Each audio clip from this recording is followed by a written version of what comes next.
Former Lucchese Crime Family acting boss Little Al Diaco would state that one of his early mentors was a mysterious mobster known as Jimmy Alto. Let's check it out.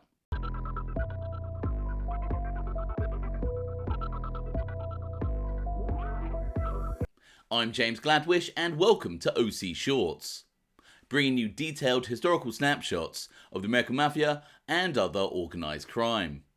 Feel free to subscribe if you like that sort of thing.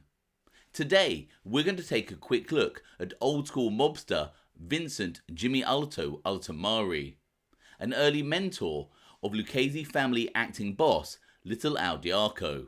Jerry Capisi and Tom Robbins' excellent book Mob Boss on Lucchese mobster Al Diaco was written after the writers had interviewed the mobster turned government informant. In the late 1950s, Little Al Diaco would hang out in a cafe situated on Mott Street. It was here that he started rubbing shoulders with a well-respected and low-key mobster by the name of Vincent Jimmy Alto Altomari. The book Mob Boss states, crime-wise, he was allied with the family headed by Vito Genovese, but his association went back to Genovese's predecessor, Lucky Luciano, recognized as the founding father of the modern American Mafia. Luciano had operated out of his own social club a block away on Mulberry Street. But, from what Al could tell, Jimmy Alto answered to no other boss. The phrase allied with the Genovese family has sometimes brought some confusion, as it could be interpreted to mean that Altomari was associated with the Genovese family and not an actual member. However, multiple FBI files have him definitely listed as an inducted member of the Genovese crime family. As documented in his FBI file, it states, this informant information further indicated that James Alto was a member of the Genovese family.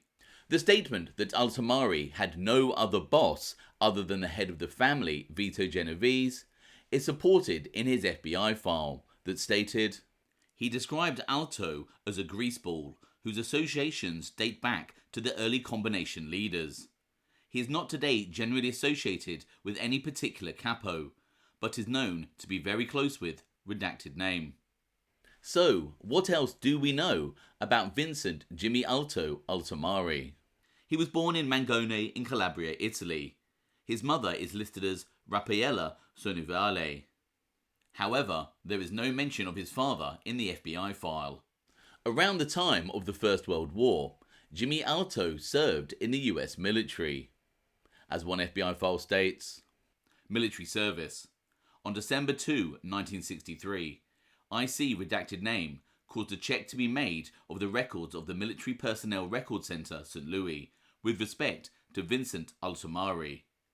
These records indicate that Vincent Altomari, serial number 2021924, served in the United States Army from September 7, 1917 to August 18, 1919, receiving an honorable discharge as a private at Camp Custer, Michigan, by reason of demobilization. It is unclear when exactly Vincent Altomari was officially inducted into what is now known as the Genovese family, but from what is known, it could be speculated that it was perhaps back in the 1930s when Charlie Luciano was the boss of the family, or perhaps even before, in the time of Joe the Boss Masseria. But again, this is just speculation. Records indicate that Jimmy Alto was primarily involved in gambling operations. As his FBI file states, during March 1954, NYT5 advised that Jimmy Alto is reported to have a piece of all gambling activity being conducted in the vicinity of Tommy's Club, 121 Mott Street on the Lower East Side of New York City.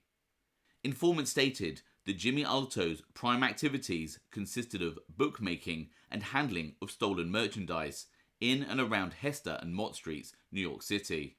NYT3 stated that in the fall of 1961, Jimmy Alto was supposed to open a dice game over the Democratic Club on Market Street in New York City, but added that the deal fell through because of interference and uncooperative attitude of local authorities. On November 29, 1963, NYT3 advised that Jimmy Alto has operated dice and card games on the Lower East Side of New York for several years. Former Lucchese family acting boss turned government witness Little Al Diarco would expand further on Jimmy Alto's gambling operations in the book Mob Boss. It states, he had the floating crap games, the faro card games, and the Zigonet games that had hundreds of thousands of dollars changing hands every night. When the Zigonet was running, all other dice and card games were shut down. If you wanted to gamble then, it was Zigonet or nothing. As stated, Jimmy Alto's main base of operations was around Mott Street, which back then was part of Little Italy in Manhattan. Mott Street in particular was an area that was known to be the home of many Italian immigrants from the Puglia and Calabria regions of Italy. Jimmy Alto's FBI file listed his hangouts as follows.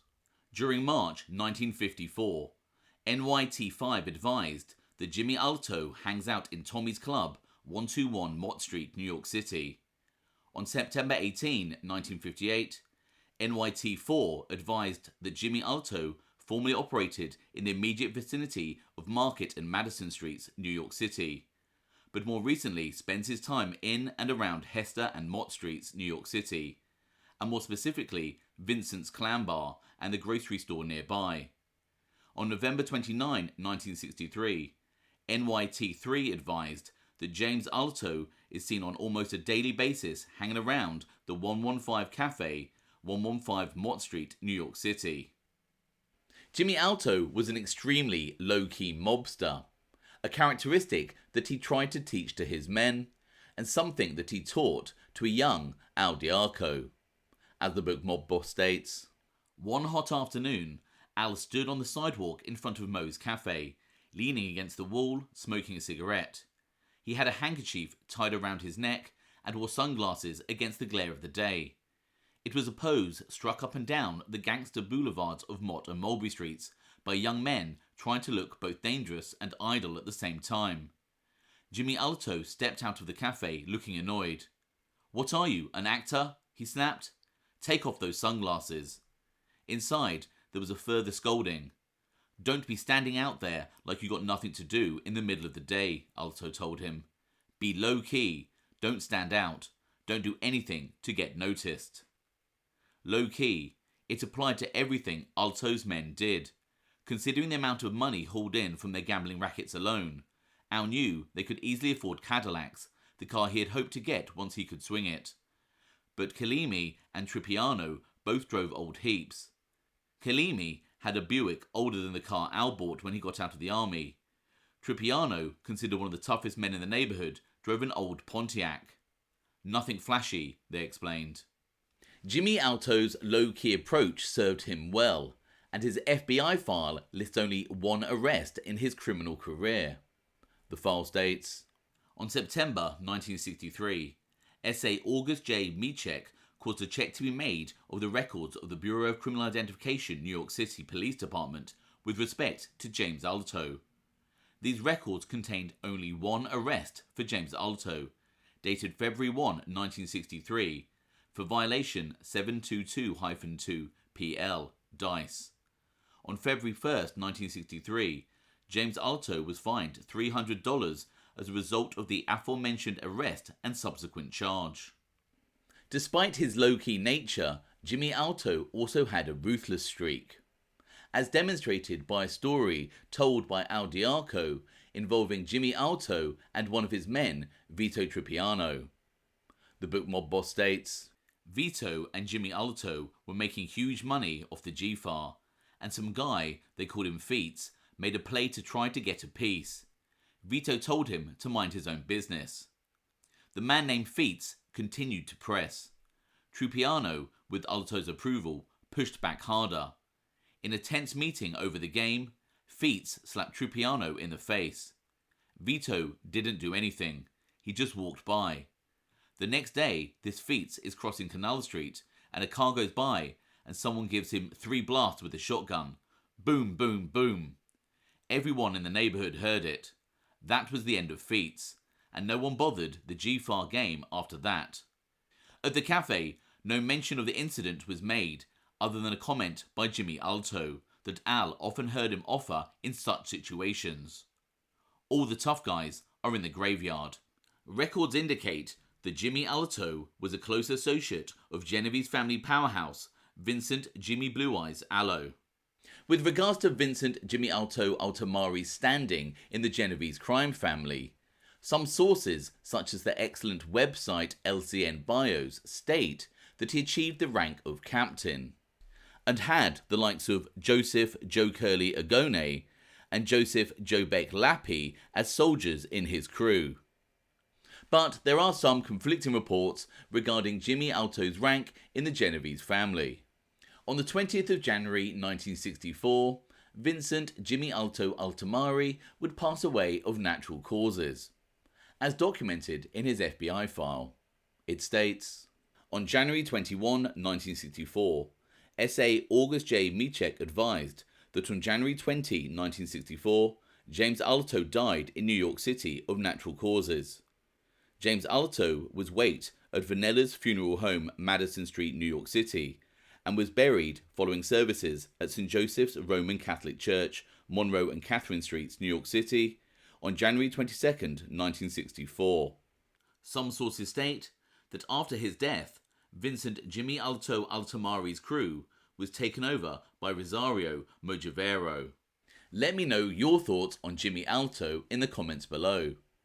I hope you found that interesting. Thanks for watching.